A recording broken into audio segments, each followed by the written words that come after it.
Hello mes duchesses, hello mes chéris, hello mes bisous, j'espère que vous allez bien. Moi je vais bien par la grâce de Dieu avec moi, avec Jésus, tout va bien, tout va bien.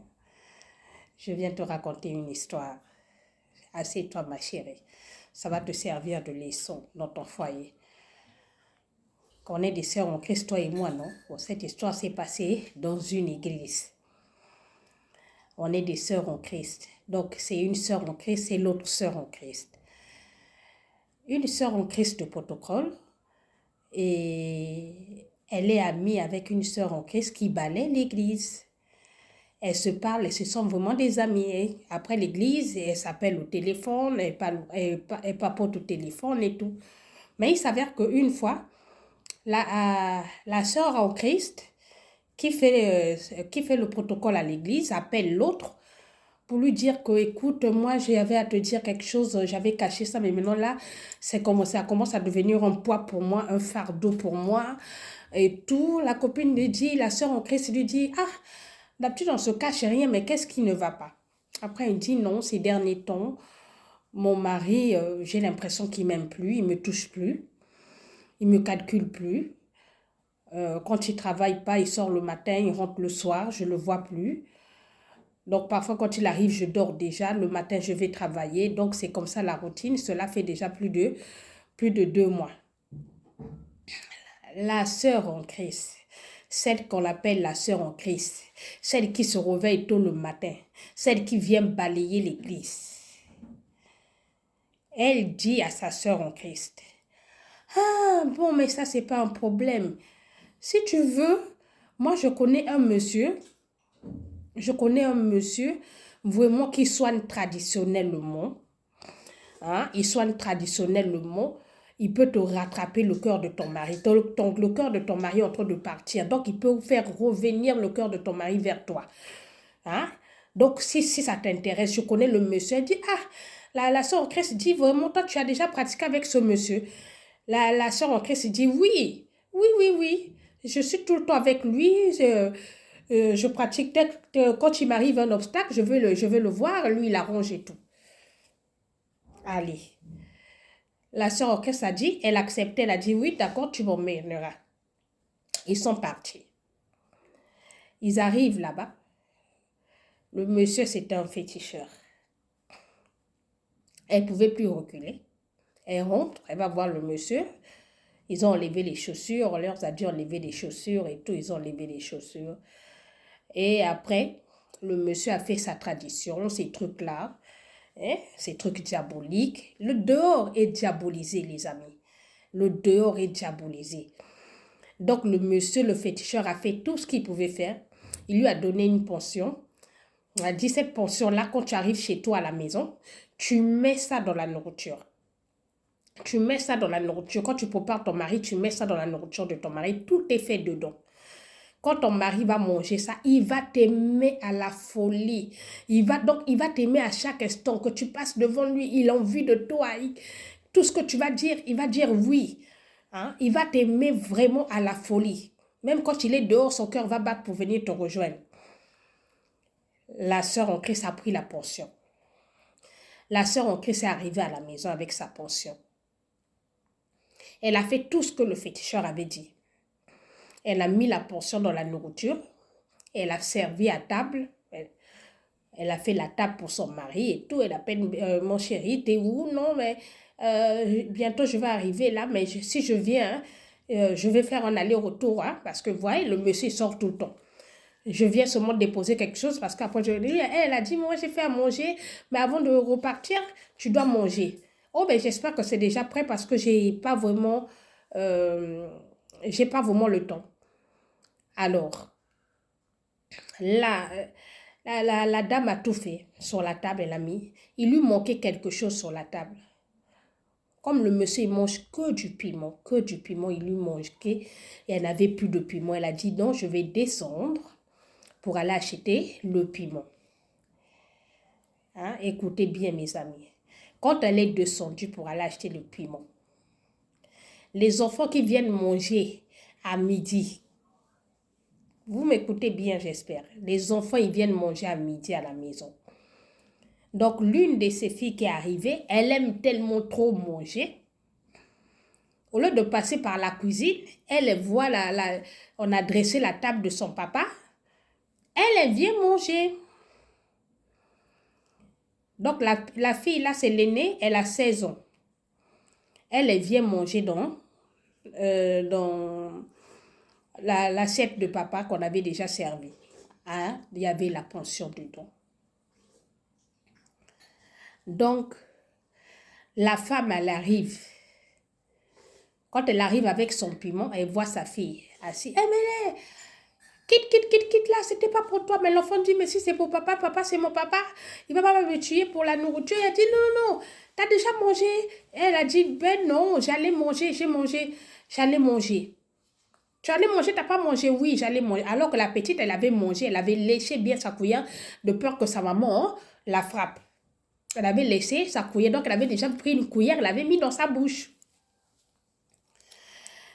Mais chérie, mais après avoir mangé, le monsieur est rentré. Le monsieur est rentré, il a dit, pardon, il n'avait pas mangé. Quand le monsieur est rentré, là, son téléphone sonne. On l'appelle.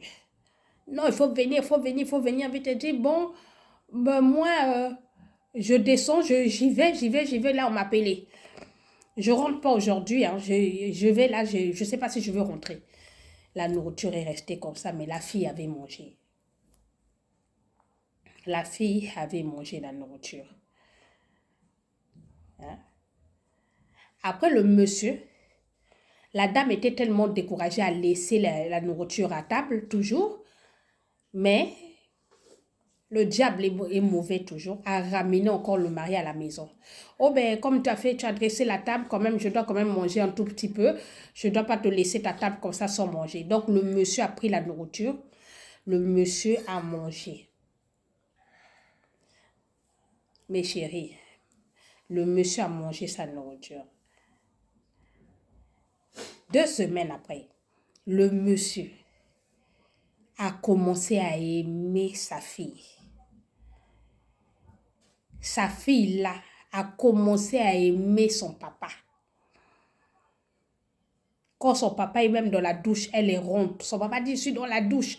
Le papa aussi vient, moi aussi je t'aime. Tu as grandi, hein? Commencé à toucher les seins de l'enfant, commencé à toucher les fesses de l'enfant. Ça a commencé comme ça. Mais l'enfant n'arrivait pas quoi. Hein? L'enfant au fond d'elle, il dit, mais je commence à tomber amoureux de mon papa. Je commence à tomber amoureux de mon papa. C'est bizarre, mais je l'aime beaucoup. Je l'aime beaucoup. Hein? Donc maintenant, le papa et la fille, quand la maman elle va faire les courses, le papa et la fille restent, ils sont en train de mourir. Le papa a fait l'ouverture, on dit par contre, a fait l'ouverture de sa fille. Vous voyez, a fait l'ouverture de sa fille. Le dehors est diabolisé. Le dehors est diabolisé. Et il n'a pas fait ça une fois. Et ça a commencé à s'empirer. Bolingo na bolingo, moi bolingo fou, il a acheté les iPhones à sa fille, il a acheté les baskets. La maman dit, ah, toi tu me donnes pas l'argent, tu es en train de gâter seulement ta fille. Mais c'est ma fille, hein, c'est ma précieuse. Et hein, le papa l'appelait ma précieuse. Ils partaient au restaurant ensemble. Donc c'était vraiment sa tisa, je ne sais pas comment on appelle ça, tisa ou tisa. Hein? La fille après, au bout de 3 mois, la fille est tombée enceinte de son papa. La fille est tombée enceinte de son papa. La fille commençait à vomir. La fille commençait à maigrir. La fille commençait à dormir beaucoup. La maman dit non, mais c'est pas sérieux. Mais qu'est-ce qui se passe? Il faut que je l'emmène voir un médecin parce que là, ça commence à devenir sérieux. Prend sa fille, elle emmène sa fille voir un médecin. Le médecin fait sa consultation, des examens. Au bout des examens, on dit que la femme est enceinte, la fille est enceinte. La fille est enceinte. Enceinte de qui? De son papa. De son père. Et la fille a commencé à pleurer à l'hôpital. La fille a commencé à pleurer. Sa maman dit, oui, comme tu es enceinte, là, tu dois me montrer le monsieur qui t'a fait ça. Hein. Moi, je n'avorte pas. Hein. Moi, je suis chrétienne. Hein. Moi, je n'avorterai pas. Je ne veux pas te faire avorter. Ça, jamais. Je ne veux pas l'en faire. Je ne veux pas l'en faire. Il faut que tu me montres. C'est qui l'auteur? C'est qui le père? Tu vas accoucher cet enfant-là. Que tu le veuilles ou pas, l'enfant pleurait. L'enfant s'est mis à genoux. L'enfant commençait à dire, Seigneur, pardonne-moi. Seigneur, tu viens de me frapper, pardonne-moi. Je ne sais pas qu'est-ce qui m'a pris. Seigneur, pardonne. Mais il va te pardonner de quoi? Tu as déjà fait, tu as déjà eu un bébé. Lève-toi, lève-toi. On rentre à la maison. La dame arrive, appelle son papa. Viens à la maison ici parce que c'est actuellement, il y a une situation très grave. Le mari arrive. Il y a quoi encore? Moi, quand je suis dehors, il ne faut pas m'appeler. La femme dit, non, mais il y a quelque chose de très important. Ta fille est enceinte. Le monsieur regarde sa fille. Il regarde la femme. Il était bouche bée. Il était bouche bée. La femme dit, je ne sais même pas à quel moment on l'a ouvert.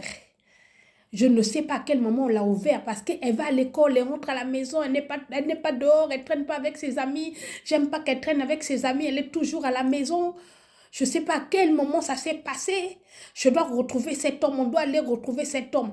Le monsieur dit, oh, laisse-moi, je vais gérer ça. Laisse-moi, je vais gérer ça. Laisse-moi, je vais gérer ça. La dame dit, bon, je vais te laisser. Si tu gères pas ça au bout d'une semaine, si tu n'attrapes pas le monsieur, c'est moi qui vais attraper le monsieur. Et on a laissé lui commencer à dire à la petite. Donc la maman, quand elle va toujours dans ses courses et tout, le marché, les mamans qui ne travaillent pas, le marché, ils partent le matin. Le papa, il dit à sa fille, oh non, on va aller enlever ça. Hein, on va aller enlever ça en cachette. Tu vas dire que tu as fait une fausse couche. On va aller enlever. D'accord, moi-même, je vais tout payer. La clinique, je vais tout payer. La fille dit, mais si je vais faire ça, si je meurs, si Jésus-Christ prend mon âme. Oh non, il ne veut pas prendre ton âme. Dieu est amour. Dieu est amour. Moi aussi, j'ai demandé pardon. Je ne sais pas qu'est-ce qui m'a pris. La fille a dit non, moi je ne vais pas avorter, j'ai peur de Jésus-Christ. Parce que la fille, elle est aussi à l'école, mais elle prie aussi. Elle a dit, moi j'ai peur de Jésus-Christ, j'ai peur de mourir pendant que je suis en train de faire ça. Mais la fille était culpabilisée. La fille ne mangeait plus. La fille ne faisait que pleurer. La fille ne faisait que pleurer. Le dimanche, ils sont partis à l'église. La fille n'a pleuré que pendant tout le culte. Elle faisait que pleurer. Quand elle est rentrée à la maison, elle a promis au Seigneur que je vais confesser devant ma maman, qu'elle sache ce qui s'est passé. Donc, la fille a dit, non, mais avant que vous déposez vos sacs, moi, j'ai quelque chose à vous dire. Papa et maman. Après, elle dit, maman, quand toi, tu n'es pas là, c'est moi qui mourrai avec papa. Celui qui m'a enceinté, c'est papa. La maman est tombée. La fille dit, j'aime trop papa, je l'aime beaucoup. Je peux pas rester 1 heure sans qu'il m'appelle pas. Donc, si bien qu'il m'appelle tout le temps. Lui aussi, il m'aime beaucoup, on s'aime beaucoup. Donc, leur maman n'écoutait plus, elle est tombée. On a appelé les SAMU. On est venu prendre la maman. Elle est allée dans le cours. Le dehors est diabolisé. Même dans l'église, le diable est en train de faire son affaire partout. Même dans l'église, il y a des sœurs en Christ qui vont encore voir des féticheurs. Je viens de dire à la sœur en Christ qui va à l'église et qui va voir un féticheur encore. T'as qu'à choisir les deux. On a le féticheur de féticheurs qui s'appelle Jésus-Christ de Nazareth. Si toi, tu peux voir que Jésus-Christ de Nazareth n'est pas puissant, laisse Jésus. Pourquoi tu vas utiliser 2 maîtres? Jésus est le diable et tu viens prier. Tu vas aller en enfer, ma chérie. Le balai que tu es en train de balayer à l'église, c'est nul et sans effet. Tu vas aller à l'église et tu vas aller en enfer. Regarde la situation. Maintenant, quelle sera la vie de cette petite qui est enceinte de son papa? L'enfant là va appeler le papa. Comment? Papa? Papi? Tonton? Ma sœur en Christ. Boyambaka nzambe asolo. Soko yambi nzambo yambi nzambe. Un pied dehors, un pied dedans. Un pied dans le fétichisme, un pied dans Jésus-Christ, ça ne marchera pas, ta vie sera pourrie. Arrêtez de faire ça. Je vous fais des gros bisous. Vraiment que votre conscience parle, changez. Que votre conscience vous parle vraiment pour cette histoire, changez. Je vous fais des gros bisous. Prenez soin de vous. Avant d'éteindre votre portable, n'oubliez pas de vous abonner. C'est juste l'index là. Abonnez-vous, likez, commentez. Bisous. À la prochaine.